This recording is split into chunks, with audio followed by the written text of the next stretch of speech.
E hoje a nossa pauta é sobre os reflexos da pandemia na saúde dos brasileiros.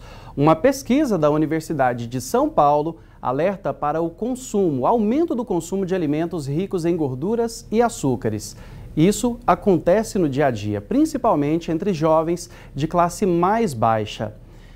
E para entender melhor os impactos desse comportamento nada saudável, nós convidamos para bater um papo com a gente pela internet o presidente da Sociedade Goiana de Gastroenterologia, o médico Luiz Henrique Souza Filho. Boa tarde, doutor. O que tem provocado esse problema? Boa tarde, Renato. Boa tarde aos espectadores. Realmente, na pandemia, o que a gente tem visto no consultório que as pessoas aumentaram muito o consumo de carboidratos, de alimentos industrializados, de fast foods, e isso reflete, sem dúvida alguma, no aumento do sobrepeso, na piora da obesidade e na piora das doenças gastrointestinais. Por que esses alimentos eles fazem tão mal para a nossa saúde? Olha, Renato, os carboidratos, né, hoje colocados como grandes vilões, e na verdade são mesmos, são os alimentos doces, bolos, massas, que são muito palatáveis, mas o grande problema é que eles estão muito relacionados ao ganho de peso.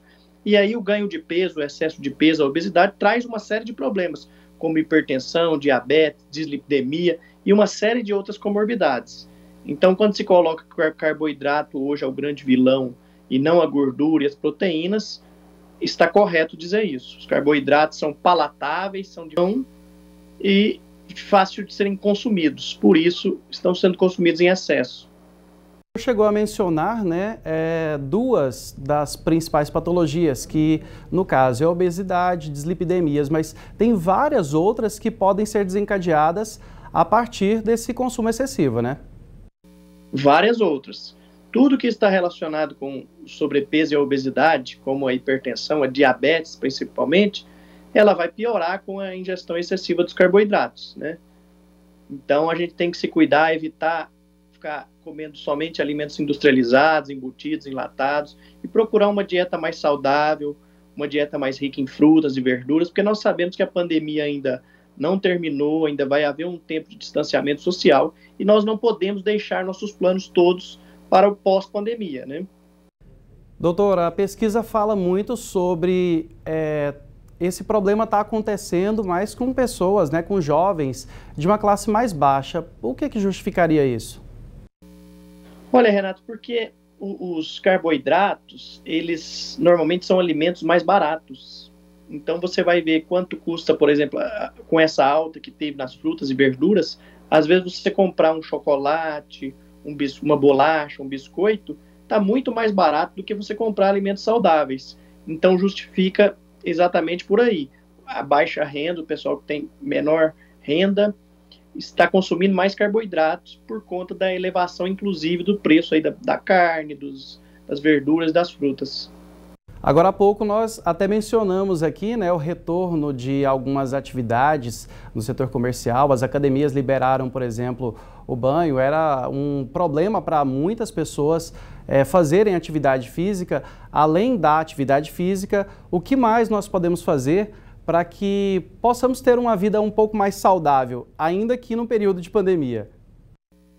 Olha, Renato, nós sabemos que esse período de pandemia está se prolongando muito mais do que qualquer previsão que a gente tinha, né? Realmente as pessoas ficam mais ansiosas, mais estressadas, muitos estão comendo fast food, pedindo comida. Então nós temos que procurar fazer atividades ao ar livre, sempre com uma proteção, para que possa diminuir essa ansiedade e estresse. Porque essa ansiedade, essa preocupação, esse nervosismo, muitas vezes é descontado, a gente desconta na alimentação. Isso não pode acontecer. Então, comer mais frutas, verduras, voltar a realizar suas atividades físicas com toda a segurança, com toda a proteção, nunca esquecendo da pandemia, e fazer alguma atividade que vai te relaxar, vai te desestressar, diminuir essa ansiedade desse período que é incerto para todos nós. Então, nós não podemos descontar isso na alimentação. Isso é um recado que eu gostaria de dar. Não descontar o nervosismo, a ansiedade e a incerteza na alimentação. A gente pode fazer dentro de casa para poder evitar essa ansiedade? A gente sabe que é difícil, ainda mais para quem passa boa parte do tempo estudando, fazendo trabalho home office. Olha, eu acho que uma parte, claro que essa pandemia nos trouxe muito ensinamento, sem dúvida alguma, grande prejuízo em convívio, prejuízo social, mas uma parte boa é você poder estar mais perto da sua família. Então, procura fazer uma atividade que a sua família pode estar junto, os filhos, os pais. É possível a gente fazer atividade física dentro de casa também. Existe uma série de personagens de educadores físicos dando aula pela internet gratuitamente. Então, reserva esse tempo para fazer uma atividade física junto com toda a família se engajando nisso, e não ficar só pedindo comida e comprando refrigerante, alimentos ricos em carboidratos. Então, é bom não ter esses alimentos em casa e procurar cozinhar, fazer uma comida natural em casa, que são coisas que vão aproximar a gente do nosso normal, nosso velho normal, vamos dizer assim, na era pré-pandemia, né? Conversei aqui com o médico Luiz Henrique Souza Filho. Doutor, obrigado pelas informações repassadas aqui para o telespectador do TJ Goiás. Eu que agradeço, Renato. Conte sempre com a Sociedade Goiana de Gastroenterologia. Obrigado a todos. Valeu, obrigado.